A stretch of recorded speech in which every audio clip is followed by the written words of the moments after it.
Sementara kita sekarang hidup di era centang perenang, ya, tidak jelas ya kondisi umat ini benar-benar dalam kondisi yang sangat terpuruk ya. Kita sedang kondisinya babak belur. Nah, lalu bagaimana kira-kira kemunculan pemimpin itu? Tentunya kalau orang lain bisa tahu dia Al-Mahdi, tentu musuh-musuh Islam cepat atau lambat juga akan tahu, mendeteksi inilah Al-Mahdi yang ditunggu-tunggu umat Islam. Dan kalau musuh-musuh Islam sudah tahu Al-Mahdi yang mana,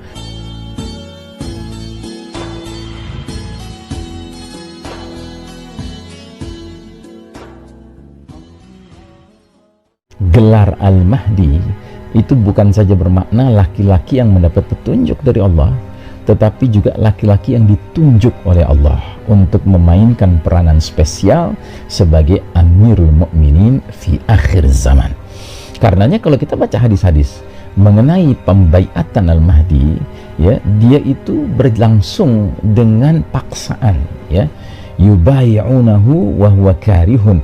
Mereka membaiatnya sedangkan dia dalam keadaan tidak menyukainya, tidak menginginkannya. Jadi dia dibaiat paksa, ya.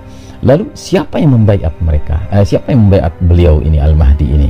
Yang membaiatnya adalah orang-orang yang dipilih langsung oleh Allah, ya, yang terdiri dari jumlah yang kata Nabi mithlu ahli Badar, seperti jumlah pasukan perang Badar, yaitu 313 orang kurang lebih, ya.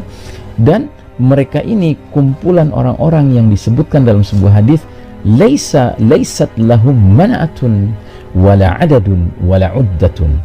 Mereka tidak memiliki proteksi imunitas, ya, mereka bukan pejabat-pejabat tinggi yang punya kekebalan diplomatik, ya, mereka bukan kepala-kepala negara, mereka bukan panglima-panglima militer negara-negara tertentu, tidak, mereka bukan pejabat-pejabat formal, tapi mereka adalah orang-orang alim, orang-orang soleh, ya, dari tengah umat ini yang memang selama ini punya kepedulian terhadap permasalahan umat ini dan kepedulian terhadap permasalahan hadirnya Amirul Mukminin fi akhir zaman, sehingga Allah pertemukan mereka, Allah datangkan mereka pada waktu yang tepat, pada lokasi yang tepat, yaitu Masjidil Haram, ya, di depan Ka'bah, ya kan, untuk kemudian Allah persatukan hati mereka, Allah buat mereka memiliki kemufakatan, kesepakatan hati untuk menunjuk laki-laki ini, ya, sebagai pemimpin mereka, ya.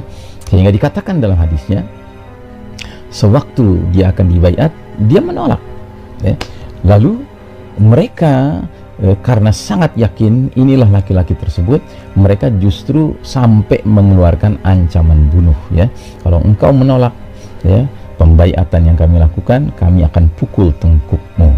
Itu adalah istilah, kami akan bunuh engkau, ya. Jadi diancam bunuh, ya. Nah, sekarang pertanyaannya, mengapa dia perlu dibaiat dengan paksaan, ya? Setidak-tidaknya ada dua analisa. Analisa pertama, Al-Mahdi sebagai laki-laki yang ditunjuk Allah, ya, untuk menjadi Amirul Mukminin fi akhir zaman, pemimpinnya umat Islam di akhir zaman, yang akan mengajak umat ini keluar dari zulumat, ya, mulkan jabariyah, kegelapan era raja-raja yang memaksa ini, menuju nur khilafah ala minhajin nubuwah, cahaya kehidupan di bawah naungan kekhalifahan yang mengikuti metode kenabian. Tentunya dia adalah seorang laki-laki yang beriman, ya. Dan ciri khas orang beriman yang benar imannya adalah dia sadar diri bahwa dia tidak boleh memiliki ambisi kepemimpinan, ambisi kekuasaan, ya. Seorang mukmin sangat faham hadis Nabi yang mengatakan, al-imaratu fitnatun fid dunya wa nadamatun wa khizyun fil akhirah. Posisi jabatan itu adalah potensi fitnah di dunia dan potensi penyesalan dan kehinaan di akhirat nanti. Jadi dia menolak karena sadar bahwa tidak boleh seorang mukmin itu memiliki ambisi kepemimpinan, ya. Beda sekali dengan manusia-manusia produk babak keempat ini, semua berlomba-lomba, berambisi ingin menjadi penguasa, ingin jadi pemimpin, ya. Dengan cara apapun dia lakukan, kampanye dan sebagainya dia lakukan, ya. Dia keluarkan biaya sebesar-besarnya untuk bisa mendapatkan posisi di tengah hati masyarakat agar mau memilihnya sebagai pemimpin. Tapi tidak dengan orang yang beriman. Orang yang beriman justru sangat khawatir dengan, ya, amanah jabatan kepemimpinan itu. Itulah sebabnya Al-Mahdi, ya, termasuk menolak untuk dibaiat. Padahal yang memilihnya adalah sejumlah orang yang sudah terlihat dari wajah-wajah mereka ini orang-orang alim, orang-orang saleh, orang-orang jujur, ya, siddiqin, salihin, ya. Nah, yang kedua analisanya, Al-Mahdi perlu dibaiat paksa karena Al-Mahdi tidak tahu kalau dirinya Al-Mahdi. Mengapa skenario Allah dibuat sedemikian rupa? Karena Allah Ta'ala ingin memelihara Al-Mahdi. Bisa dibayangkan kalau Al-Mahdi sudah tahu dirinya Al-Mahdi, tentu orang lain bisa tahu pula kalau dia Al-Mahdi. Kalau orang lain bisa tahu dia Al-Mahdi, tentu musuh-musuh Islam cepat atau lambat juga akan tahu, mendeteksi inilah Al-Mahdi yang ditunggu-tunggu umat Islam. Dan kalau musuh-musuh Islam sudah tahu Al-Mahdi yang mana, tentu mereka akan langsung merancang program assassination, ya, program untuk membunuhnya. Nah, jadi dengan Al-Mahdi sendiri tidak tahu bahwa dirinya Al-Mahdi, orang lain pun tidak tahu, kemudian musuh-musuh Islam juga tidak tahu, maka dia terpelihara. Lalu bagaimana 313 orang ini bisa tahu? Ini adalah langsung tadbir Rabbani. Ini adalah rekayasa Rabbani, rekayasa Allah Ta'ala. Karenanya disebutkan dalam sebuah hadis sahih, ya, riwayat Ibnu Majah dan juga riwayat Imam Ahmad, Al-Mahdiyu minna ahlal baiti yuslihuhullahu fi laylah.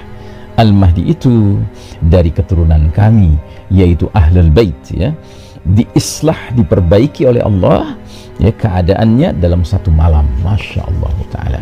Ya, di dalam kitab Ensiklopedia Akhir Zaman, ketika Al-Mubayyad mengomentari hadis ini, beliau mengatakan, ini bukan berarti sebelum Al-Mahdi dibaiat, sebelum dia kemudian disepakati menjadi pemimpin umat ini, dia adalah orang yang banyak maksiatnya, dia adalah orang yang banyak terlibat dengan kemungkaran dan kezaliman. Bukan.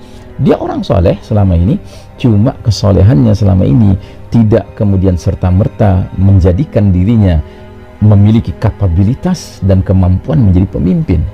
Tetapi pada malam tertentu itu, ketika Allah mengislahnya, memperbaikinya, tiba-tiba keesokan harinya dia tampil sebagai seorang laki-laki yang memiliki capability, memiliki kapasitas, memiliki kesanggupan yang mumpuni untuk menjadi pemimpin kaum beriman. Nah, jadi uniknya seperti itu, bahwa Al-Mahdi benar-benar sosok yang sebelumnya tidak diduga oleh banyak orang, dia inilah Al-Mahdi. Ya, tetapi bagi kalangan tertentu yang memiliki kedalaman ilmu, yang memiliki kedekatan dengan Allah Ta'ala, mereka mungkin sudah menduga-duga, mereka mungkin sudah bisa meraba-raba. Nah, sampai pada hari di mana Allah kumpulkan mereka, orang-orang alim ini, orang-orang soleh ini, di suatu tempat yang Masya Allah, yang merupakan salah satu tempat tersuci di muka bumi, yaitu di Masjidil Haram, di depan Ka'bah. Mereka kemudian dipersatukan hatinya, ya, disepakatkan hati mereka, ya kan, untuk kemudian memilih laki-laki ini, mengangkat laki-laki ini sampai ke tingkat pengangkatannya, pembaiatannya bernuansa paksaan. Nah, jadi saudaraku rahimakumullah, dengan cara demikian, ya, siapa yang bisa menyangka bahwa laki-laki inilah Al-Mahdi? Ya, tidak ada yang bisa menyangka. Dan ketika peristiwa ini akhirnya terkabarkan kepada pihak lain, ya, maka serta-merta ada satu pasukan dari arah Syam yang memusuhi Al-Mahdi, ya, dikirim untuk memerangi mereka. Tetapi pasukan ini yang melewati jalur darat, ya, dari arah Syam, sudah melewati Madinah, belum sampai ke Mekah.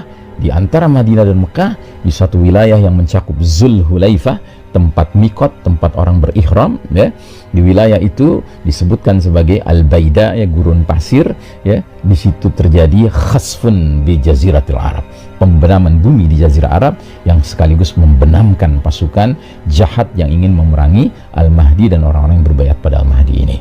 Dan begitu peristiwa pembenaman pasukan ini terkabarkan kepada kaum muslimin di seluruh dunia, serta merta mereka pun menjadi sadar dan yakin Al-Mahdi sudah hadir.